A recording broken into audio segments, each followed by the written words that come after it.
विद्यार्थी मित्रों, स्वागत है आपका कंप्यूटर ग्राफिक्स के यूनिट 5 में।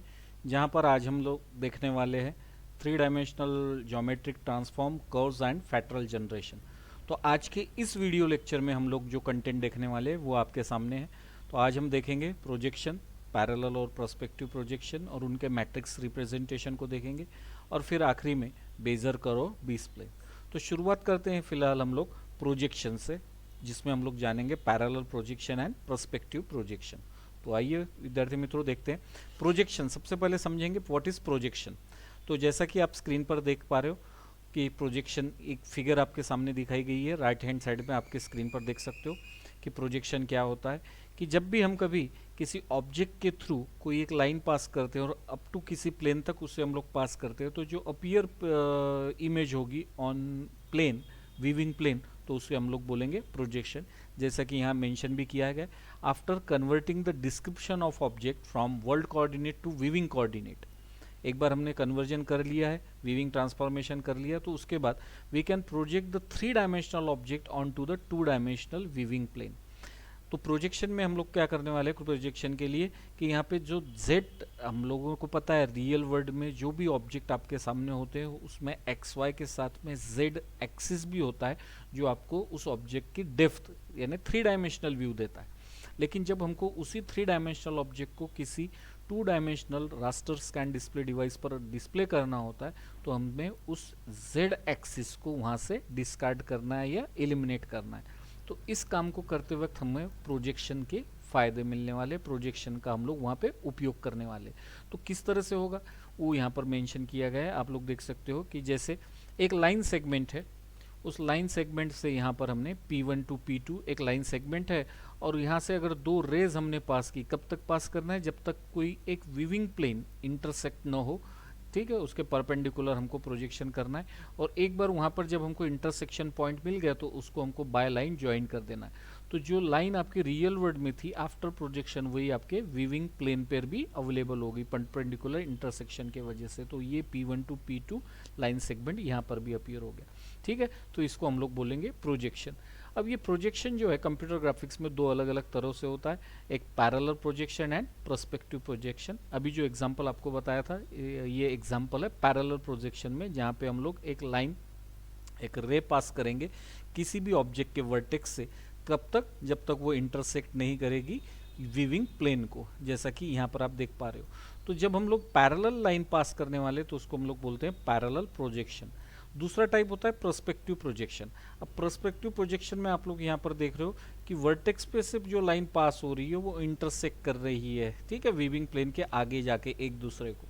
तो यहाँ पे एक वैनिशिंग पॉइंट क्रिएट हो रहा है। तो इस तरह का प्रोजेक्शन जब हम लोग करते हैं, आप लोग देख पा रहे हो कर्सर के थ्रू, तो इस तरह का जब हम लोग प्रोजेक्शन करते हैं तो उसको बोला जाता है पर्सपेक्टिव प्रोजेक्शन। तो प्रोजेक्शन के दो टाइप हो गए, पैरेलल एंड पर्सपेक्टिव।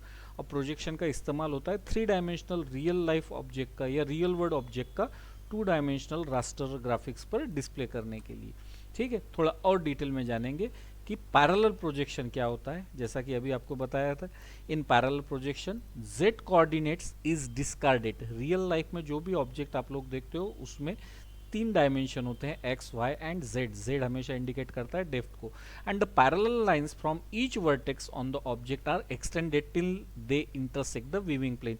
जैसा कि आप लोग यहाँ पर फिगर ए में भी देख पा रहे होंगे, यहाँ पर एक हमने क्यूब लिया है जहाँ से दो उसके वर्टेक्स से पास होने वाली हमने यहाँ पर एक लाइन, पैरेलल लाइंस खींची है, और वो पैरेलल लाइन वीविंग प्लेन पे फिर से ज्वाइन करने के बाद में आपका जो two dimensional, three dimensional object का टू डायमेंशनल प्रोजेक्शन आपको दिखाती है। तो इसको हम लोग बोलते हैं पैरेलल प्रोजेक्शन। यहाँ पे जो डेप्थ है, ऑब्जेक्ट की जो डेप्थ है वो यहाँ पे वैनिश हुई है या डिस्कार्ड की है। तो इस तरह के प्रोजेक्शन को हम लोग बोलते हैं पैरेलल प्रोजेक्शन। यहाँ पे कुछ और भी एग्जांपल दिए हुए, जैसा यहाँ पर स्टेप्स आप लोग देख रहे हो, इसके टॉप व्यू में, साइड व्यू में या फ्रंट व्यू में किस तरह से इसका प्रोजेक्शन एलिवेशन आपको आएगा वो यहाँ पर मेंशन किया गया है। तो फिर से देखते हैं parallel projection. in parallel projection z coordinate is discarded and the parallel lines from each vertex, जैसे कि यहाँ पर इसके ये चार वर्टेक्स है, parallel lines from each vertex on the object are extended till they intersect the view plane. ये view plane को जब तक इंटरसेक्ट नहीं करेगी तब तक हम यहाँ से पैरेलल लाइन ड्रॉ करेंगे, और एक बार ये इंटरसेक्शन पॉइंट मिलने के बाद में उसे हम लोग एक स्ट्रेट लाइन सेगमेंट से ज्वाइन कर देंगे। तो ज्वाइन करने के बाद में इस 3 डायमेंशनल ऑब्जेक्ट का 2 डायमेंशनल मॉडल आपको आपके व्यूइंग प्लेन में अवेलेबल हो जाएगा। तो इस तरह के प्रोजेक्शन को हम लोग बोलते हैं पैरेलल प्रोजेक्शन। आगे देखते हैं, the points of intersection is projection of the vertex. We connect the projected vertex by the line segment. जैसा आपको बताया कि यहाँ पे अगर हमें ये 2 पॉइंट्स मिल चुके हैं इंटरसेक्शन के, तो इसको हम लोग बाय लाइन ज्वाइन करेंगे, vertex and line segment, which correspond to connection on the original object. इसके रिस्पॉन्ड में ही जो हमने लाइन सेगमेंट यहाँ पे कनेक्ट किया है, तो इस एज को यहाँ पर अपीयर कर लिया गया है। ठीक है, इस तरह से यहाँ पर फिगर में हम लोग देख पा रहे हैं कि पैरेलल प्रोजेक्शन किस तरह से काम करेगा। थोड़ा सा और देखेंगे हम लोग पैरेलल प्रोजेक्शन के टाइप्स के बारे में जान लेंगे। तो पैरेलल प्रोजेक्शन में जैसा कि आप लोग देख पा रहे हो 2 टाइप्स होते हैं, orthographic parallel projection and oblique parallel projection. और बड़ा आसान है इन दोनों के। एक बार आपने पैरेलल प्रोजेक्शन को समझ लिया है तो इसके टाइप्स को भी जानना बहुत ही आसान है। जैसा कि इस फिगर में आप लोग देख पा रहे हो कि जितने भी वीविंग प्लेन है वो सारे के सारे परपेंडिकुलर है। आप लोग अगर देख रहे हो तो यहाँ पे जो प्रोजेक्टेड लाइन है वो वीविंग प्लेन के क्या है, परपेंडिकुलर। अगर वीविंग प्लेन जो है आपका व्यू प्लेन जो है वो अगर परपेंडिकुलर टू ऑब्जेक्ट है और प्रोजेक्शन लाइन है, तो उसको हम लोग क्या बोलेंगे, ऑर्थोग्राफिक पैरेलल प्रोजेक्शन। और अदर देन परपेंडिकुलर है आपका view plane, other than perpendicular है, तो उसको हम लोग बोलेंगे ऑब्लिक्यू पैरेलल प्रोजेक्शन। तो पैरेलल प्रोजेक्शन को जाना हमने, फिर हमने देखे types of projection, parallel and perspective.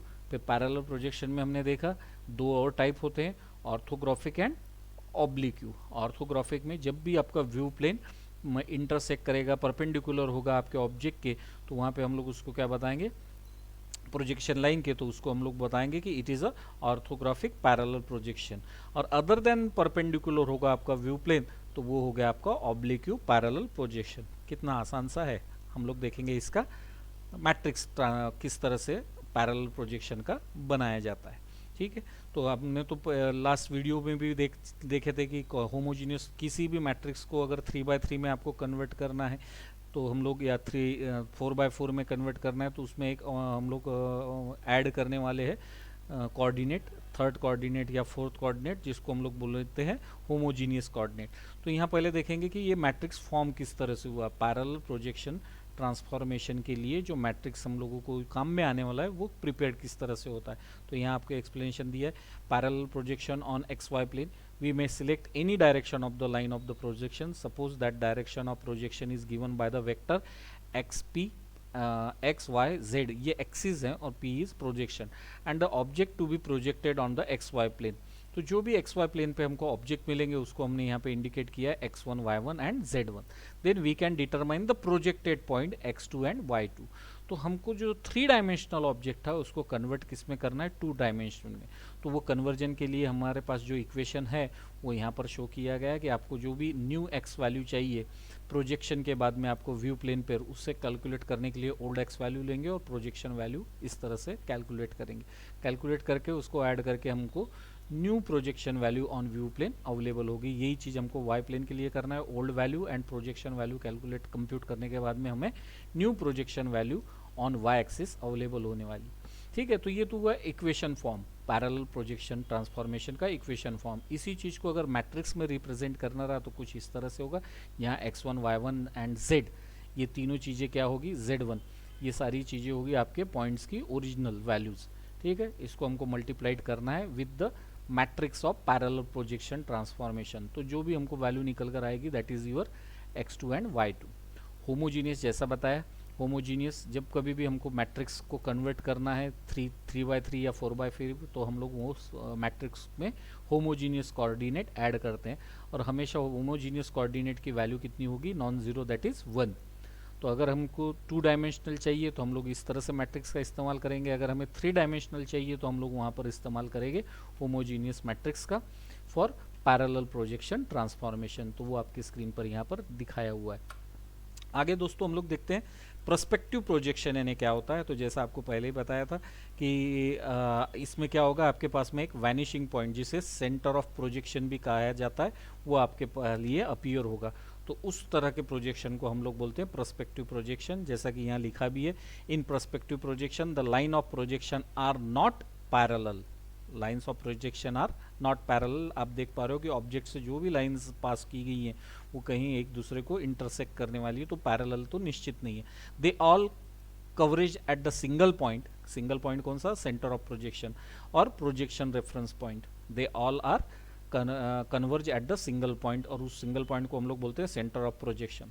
The object position are transform to the view plane along this converged projection line, and the projected view of an object is determined by calculating the intersection of coverage projection lines with the view plane।